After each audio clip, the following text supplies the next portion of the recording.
Rádio PUC 47.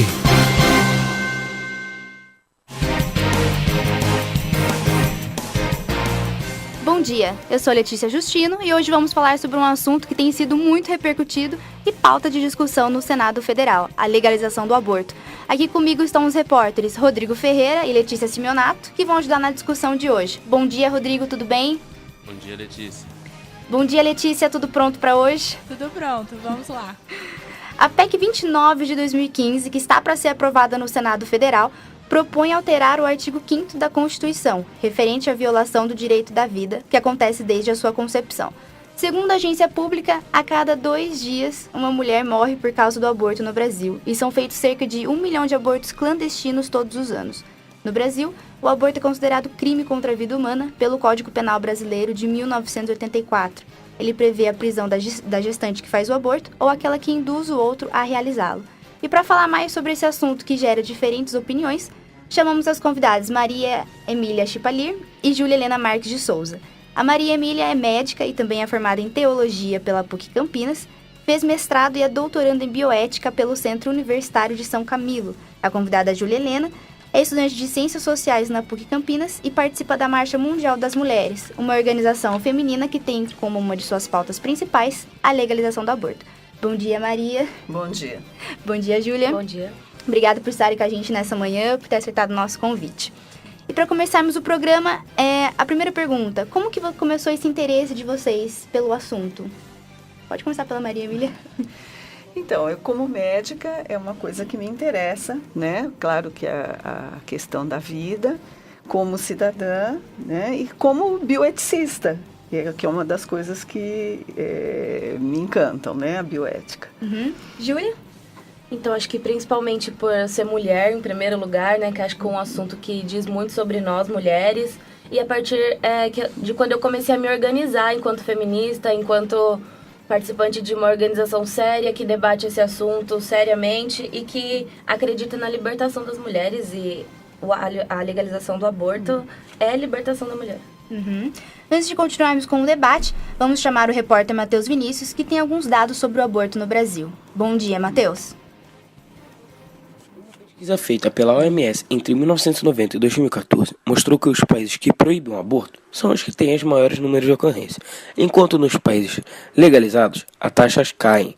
O resultado diz que nos países ricos, o número que em 1990 eram de 12 milhões caiu para 7 milhões, enquanto os países pobres que registram 88% dos casos aumentou de 35 para 50 milhões. No Brasil, segundo a ANIS, Instituto de Bioética, as mulheres que abortam são, em geral, casadas, já têm filhos e declaram seguir uma fé cristã. Além disso, uma em cada 5 mulheres até os 40 anos já abortaram no nosso país. Mas o maior número de abortos é feito por meninas entre 15 e 19 anos. E as regiões com as maiores ocorrências são a Sudeste e a Nordeste, em pesquisa feita pelo IBGE. E outra pesquisa pela OMS diz que a cada 2 dias uma mulher morre vítima de aborto clandestino no país. São 1 milhão de abortos e 250 mil internações por complicações todos os anos. Voltamos aos estúdios. Bom, antes, acho que a primeira pergunta, a mais essencial. Maria Emília e Júlia, qual a posição de vocês sobre o aborto e o que levou vocês a terem esse posicionamento? Bom, a minha opinião sobre o aborto é que na realidade, né, os posicionamentos sobre o aborto são 3 posições: a absoluta, a relacional e a evolutiva, né? Eu sou da posição absoluta porque o que a posição absoluta diz? Que a vida ela tem um início biológico a partir da concepção. Isso não quer dizer que eu tenha que, vamos dizer assim, eu digo, o início biológico é a partir da concepção, mas a pergunta crucial e qual é vamos dizer, o momento, né, vamos dizer assim, da vida humana em que ela mereça eticamente ser defensável, né? Eu, particularmente, né, e algumas pessoas defendem que seja a partir da concepção, porque é o início biológico e a partir desse momento você tem um novo indivíduo da espécie humana, tá? Então, a coincidência do momento de defesa ético deveria ser um momento em que você não tem dúvidas, né? Você tem um início biológico do ser humano. Júlia? Bom, eu defendo a descriminalização do aborto em todos os casos, assim, acho que se for da vontade da mulher que ela tenha amparo legal do Estado para fazer isso até os 3 meses, como é previsto em muitos países legalizados, porque acho que a gente tem uma realidade de os abortos acontecendo, e enquanto a gente não tiver respaldo legal para isso, enquanto as mulheres forem criminalizadas, tanto na sociedade quanto judicialmente, por terem feito isso, a gente vai continuar a ter um número muito grande de mulheres morrendo, de mulheres desamparadas porque tiveram filhos e não têm a condição de criar. Enquanto a gente não tiver política pública para conscientização sexual mesmo, a gente vai continuar tendo muito aborto, muita mulher morrendo. E eu acho que para a gente melhorar, dar um passo para a libertação das mulheres, para o direito da mulher sobre o seu corpo, acredito que a maternidade é um direito e não uma obrigação. Então, acredito que o Estado devia ser responsável por isso e devia arcar com as consequências do aborto, que elas são terríveis, sim, mas acho que devia ser legalizado para a gente realmente deixar a mulher ter poder sobre o corpo dela e a gente encerrar essa morte em grande massa que acontece. Como a gente ouviu no boletim do repórter, o número de mortes em mulheres causadas pelos abortos clandestinos são bastante altos. Júlia, você acha que se o aborto for legalizado, vai ter um incentivo à realização do procedimento? Eu penso que não. Eu penso que ninguém quer fazer um aborto, assim, é um procedimento muito traumático em todos os sentidos para a mulher, para a família. Perigoso, inclusive, né? Pode dar errado o procedimento, mesmo que ele for legal. A gente tem, estatisticamente, nos outros países que o aborto é legalizado, uma chance dos procedimentos realmente dar errado. E eu acho que ninguém quer fazer um aborto, assim, de graça. É só se realmente tiver necessidade e se a gente deixar a mulher escolher sobre isso, se a gente tiver um amparo assistencial, um amparo psicológico, onde a gente coloque em jogo todas as possibilidades que a mulher tem e que ela possa escolher o que ela vai fazer sobre isso, eu acho que a gente não vai ter uma adesão porque é legalizado. Porque tá aí, existe, e a gente tem essa comprovação de realmente onde está legalizado, os números diminuem, né? Porque realmente, acompanhando a legalização, a gente tem campanhas de conscientização e de educação sexual, de maior acesso aos contraceptivos. E isso diminui, realmente.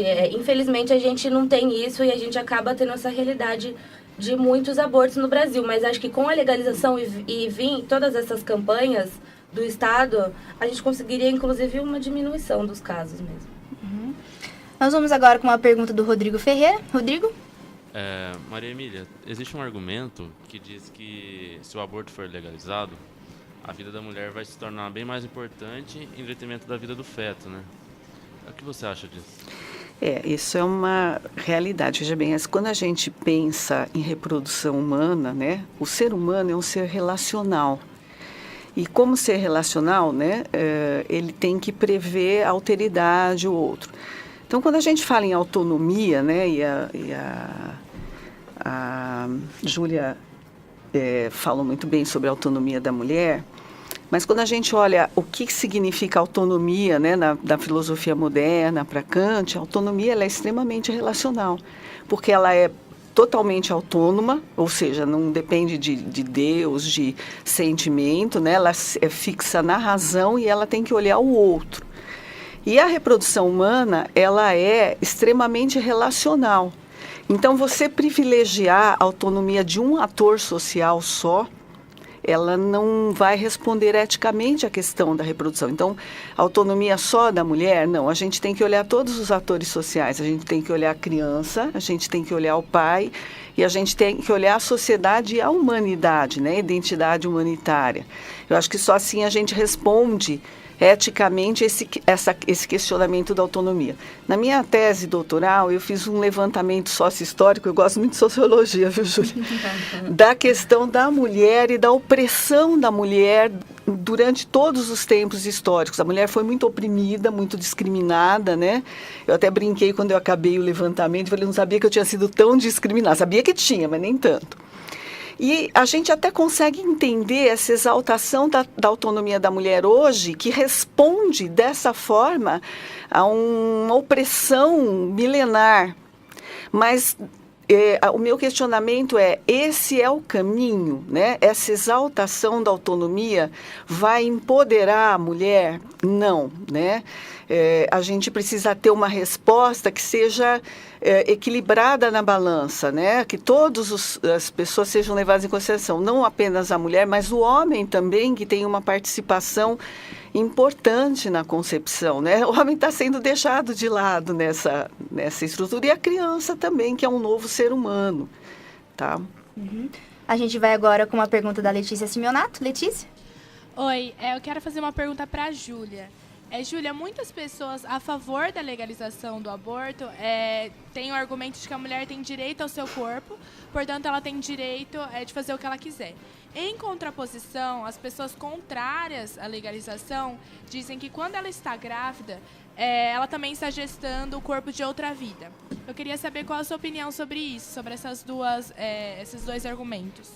Bom, eu sou da parte que acha que a mulher tem que ter pleno direito sobre o seu corpo mesmo, inclusive durante a gravidez, porque mesmo que a gente fale que ela está gerando outra vida e etc., a gente tem uma realidade de que a mulher é completamente responsável pela vida que ela está gerando, né, dentro dela, e que essa responsabilidade não é dividida com o homem nunca. Por exemplo, quando uma mulher sofre pressão para abortar do marido, ela vai presa, por exemplo. O marido não vai, ele não é responsabilizado. Se esse filho nascer, a gente tem uma realidade de uma porcentagem muito alta de mães solteiras que os pais não ligam e não são responsabilizados pela criança.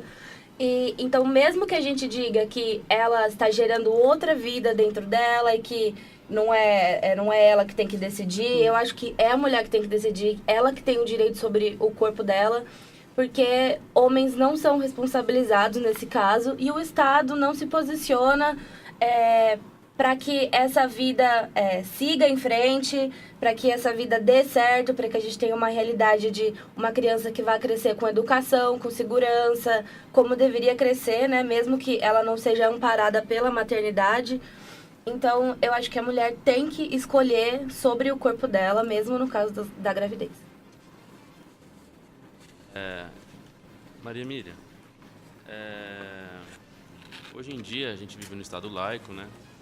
Só que existem muitos legisladores da bancada evangélica que tomam atitudes baseadas nas concepções religiosas que eles têm, né? Você acha correto que a religião entre nesse debate?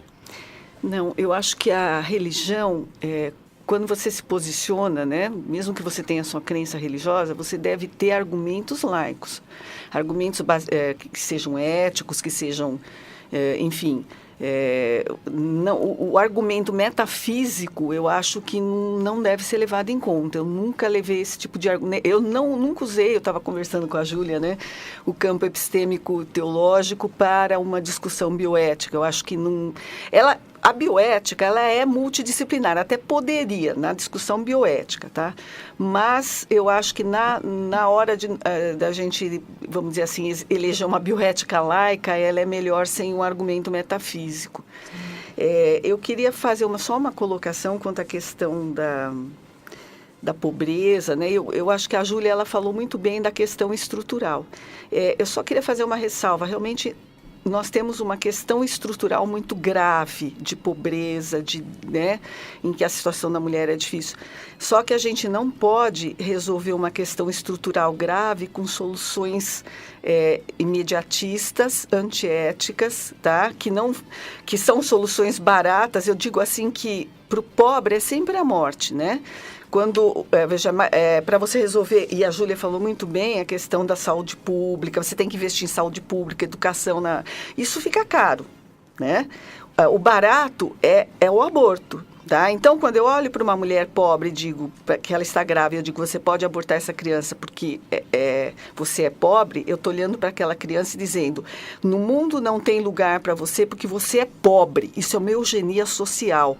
Aliás, muito típica do capitalismo e da sociedade utilitarista, que não prevê o vulnerável, né? Bom, essa é a Rádio PUC 47. Hoje você acompanha o nosso debate sobre a legalização do aborto. As nossas convidadas são a médica Maria Emília Chipalier e a representante da Marcha Mundial das Mulheres, Júlia Helena Marques de Souza.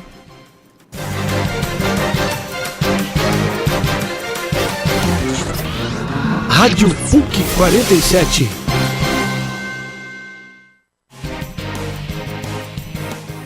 Como dissemos no início do programa, a legalização do aborto está em discussão no Senado.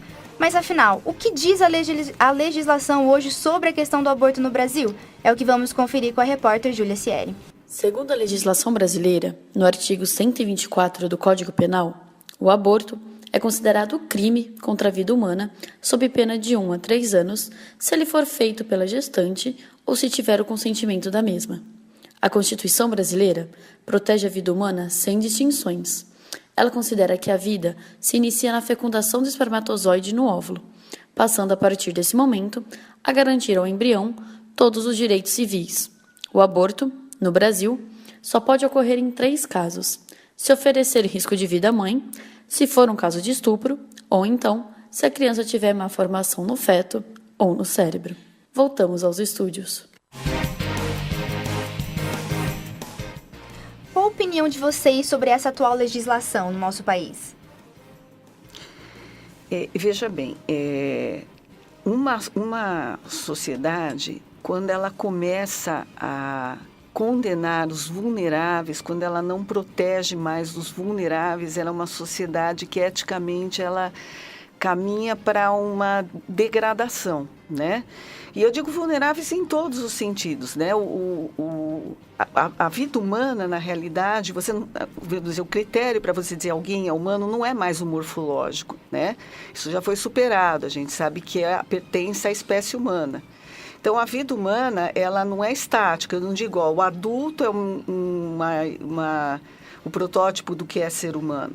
O ser humano, ele tem fases, tá? Ele tem uma fase intrauterina da vida, ele tem uma fase extrauterina. Então, se essa vida deve ser defensável de forma extrauterina, ela deve ser defensável em todas as etapas do desenvolvimento dela. Se eu não defendo na intrauterina, eu estou condenando o vulnerável, como se condena numa sociedade de mercado, né? Todo aquele que não serve para o sistema, não contribui com o sistema, ele é um excluído social, né? Então, merece ser eliminado. Júlia? Olha, sobre a nossa legislação, acho ela arcaica, na verdade.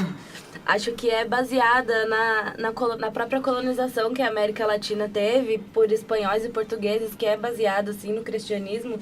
E nós temos homens que fizeram legislação para mulheres. Já começa errado por aí, para mim.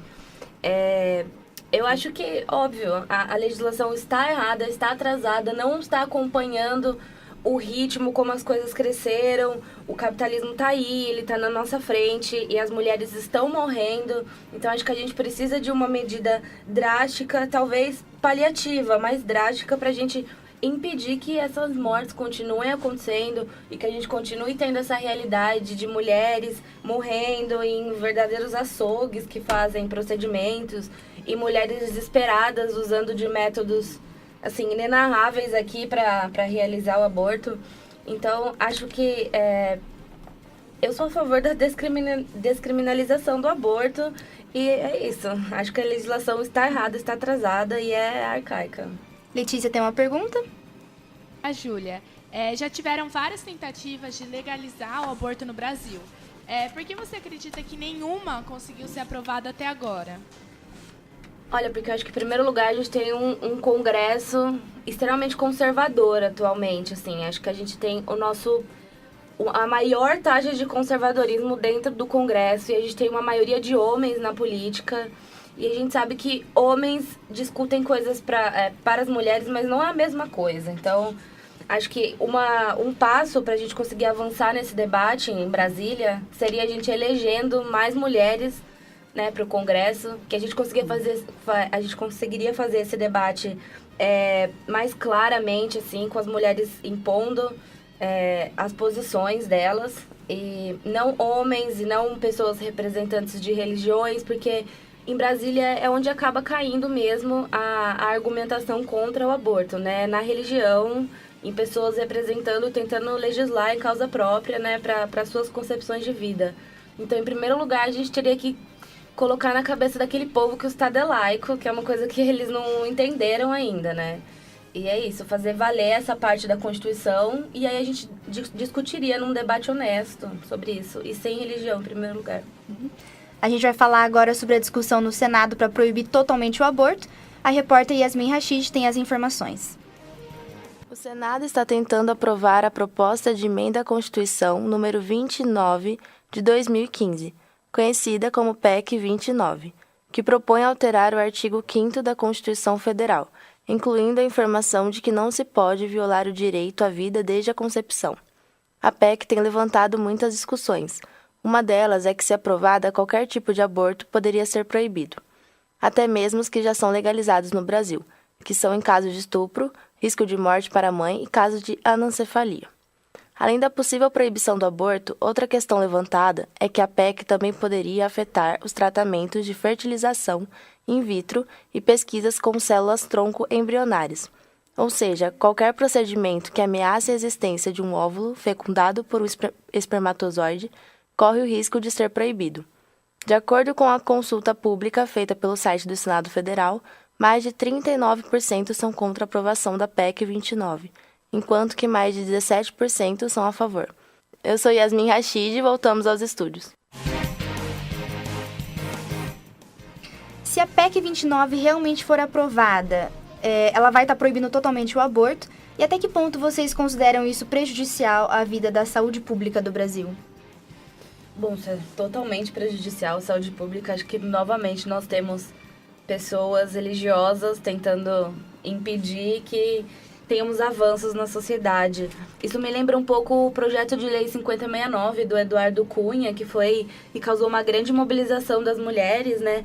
Um projeto de lei que dificulta, ele não proíbe igual esse, mas ele dificulta muito o procedimento do aborto que já é legalizado no Brasil. Ele obriga a mulher a ter um boletim de ocorrência sobre o estupro, a fazer exame corpo de delito no IML, e ele proíbe inclusive a pílula do dia seguinte por considerar como um método abortivo, né? Acho que é um projeto de lei atrasado, que prejudica a vida das mulheres e vai continuar matando mais mulheres ainda. E acho que ele não deve ser aprovado, porque ele não representa a realidade que a gente está inserida, a realidade da nossa saúde pública. E é isso. Bom, eu queria desmistificar um pouquinho essa realidade da saúde pública. Em primeiro lugar, se qualquer pessoa quiser, pode ir no DataSUS do governo e pegar os dados realmente que estão disponíveis, tá? Eu trouxe alguns números, rapidamente, porque aqui nós não temos muito tempo. Na realidade, esse 1 milhão de abortos não é a realidade, tá? É um número falso, ele foi feito pela IPAS, pelos institutos que são a favor da descriminalização. Então, eu vou pegar alguns dados do DataSUS. No Brasil, em 2013, foram internadas 200 mil mulheres por aborto, seja provocado ou aborto espontâneo, tá? E se sabe, por uma pesquisa da UNB, uma pesquisa nacional sobre aborto, né, feita na Universidade de Brasília, que das internações por aborto, 25% são de abortos provocados. Então, se 200 mil, nós sabemos que 50 mil mulheres internaram por aborto provocado. E se sabe também que para cada internação de aborto, né, nós temos o dobro. Tá? Então, na realidade, nós tivemos o quê? Se são 50 mil mulheres, nós temos 100 mil mulheres por aborto provocado. Tá? Então, a gente precisa ter cuidado também com essas estatísticas. Outra coisa que a gente precisa desmistificar, a mortalidade materna não diminui, ela não está ligada nem à descriminalização, nem à restrição. A gente tem países que têm, como o Chile, né, que tem uma certa restrição e tem uma mortalidade materna baixa. E a Índia, por exemplo, que está liberada, tem uma mortalidade materna alta. O que quer dizer? Não existe, na verdade, uma diminuição da mortalidade materna com esse problema que se foca tanto na discriminação, mas sim nas condições pré-natais, no investimento na saúde pública, nas questões pré-natais da mulher, inclusive também nas emergências. Por exemplo, o Chile é um dos países que tem a menor mortalidade materna. E Não, a gente não pode ir lá, por exemplo, a gente não pode dizer que a mulher não faça aborto, lógico que ela faz. Só que eles têm uma emergência muito boa. Então, se a mulher chega, por exemplo, sangrando, ela vai ser atendida. Porque o problema, por exemplo, do aborto é você não socorrer a mulher quando ela chega realmente numa emergência. E aqui no Brasil, nós estamos com a saúde pública em frangalhos. Você fica esperando, né? Eu fiz muito tempo pronto-socorro, né? E isso é uma realidade. Nenhum médico discrimina uma mulher quando ela chega. A gente atende, se ela está sangrando, a gente faz tudo para salvar a vida. Ninguém liga para a polícia, ninguém... Quer dizer, não existe essa realidade. Então, a gente precisa tomar um pouco de cuidado quando a gente pega alguns dados para tentar forçar uma situação que, às vezes, tem outros interesses, e geralmente interesses econômicos, né? Mas... na verdade, a discussão tem que cair também numa discussão ética, né? Nós não podemos ficar... A ética, ela não nasce de estatística. A ética tem que ter uma fundamentação filosófica. A gente tem mais uma pergunta do Rodrigo. Júlia, se a PEC for aprovada, grávidas de bebês anencéfalos e vítimas de estupro também vão ser proibidas de realizar o aborto, né? E para você, quais vão ser as consequências psicossociais disso? Nossa, muito grave. Primeiro que é um retrocesso de um passo que a gente deu já em relação à legalização, né? De ter essas situações que são permitidas. Eu não consigo nem mensurar o impacto que isso vai ter na vida das mulheres, assim. Acho que a partir do momento que elas não podem escolher, já é um impacto muito grande. Quando você não pode escolher o que você vai fazer com o seu corpo, já é uma coisa que vai ter um impacto muito ruim, muito negativo na vida dela. E acho péssimo, assim. Acho que vai ser terrível, mais do que a gente já conhece hoje. Acho que a gente vai aumentar os lugares que fazem aborto ilegal, a gente vai aumentar o risco que as mulheres correm nessas clínicas. E, claro, a saúde da mulher está muito, muito em risco com isso. Essa é a Rádio PUC 47 e hoje você acompanha o debate sobre a legalização do aborto. As nossas convidadas são a Maria Emília Chipalier e a representante da Marcha Mundial das Mulheres, Júlia Helena Marques de Souza.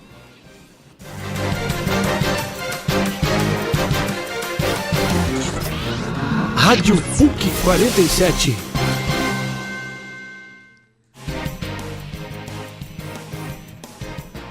Eu quero voltar na questão da PEC e fazer uma pergunta para a Maria Emília. Qual seria o choque da aprovação da PEC na comunidade científica? Você diz, desculpa, você poderia assim, destrinchar um pouquinho essa pergunta? Na comunidade científica qual? Em que sentido? Em que... Na comunidade científica como um todo. Assim, quando a gente fala a aprovação da PEC, principalmente, por exemplo, para os médicos. Olha, a classe médica, se você fizer um levantamento, a maior parte dos médicos não é favorável ao aborto, mesmo porque a nossa formação é para salvar as vidas, né? Eu posso responder isso como médica para você, tá? O próprio CFM recentemente havia se posicionado contra a descriminalização até o 3º mês, só que o CFM houve até vamos dizer assim, um levante da maioria dos médicos, porque ele nos representa como um órgão, mas não representa estatisticamente a opinião de todos os médicos, tá?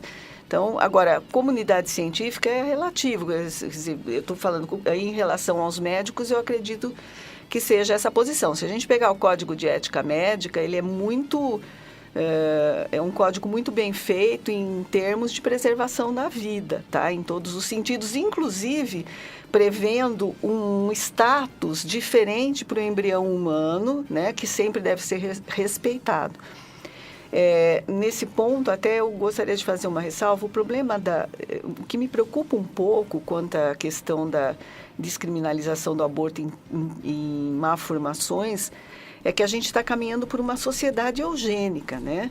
O que a gente considera e quem pode considerar o que é viável, o que é socialmente aceito como normal, entendeu? Quem determina isso? qual é a ética em você determinar? Determinada má formação não serve para fazer parte da espécie humana e determinada assim. A gente está caminhando muito perigosamente para uma sociedade eugênica.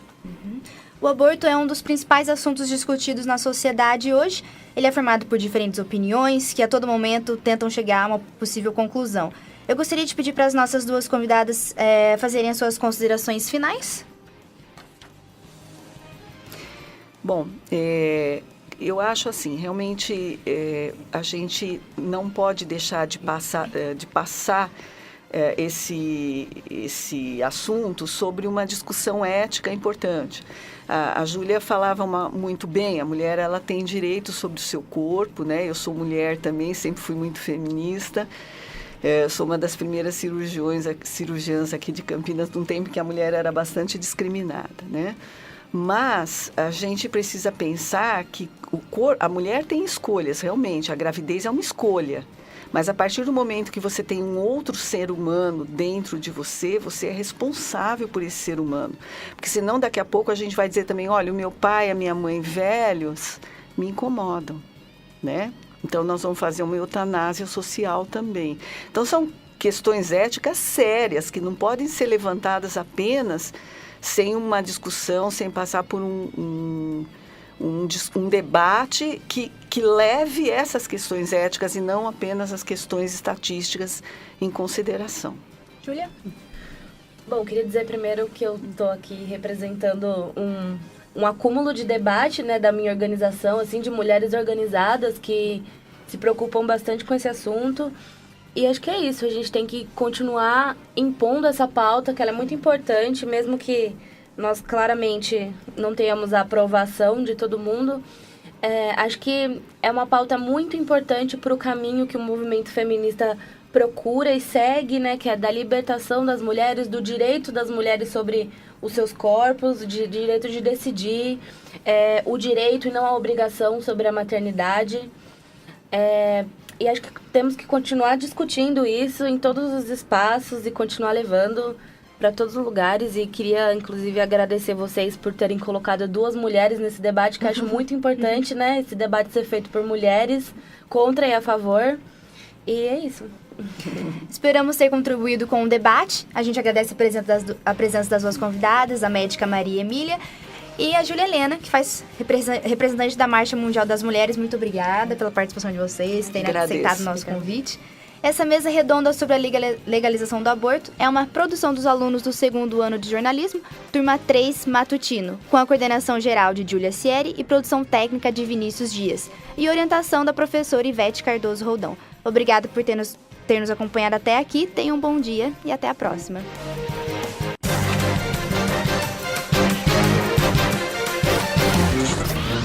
Rádio PUC 47.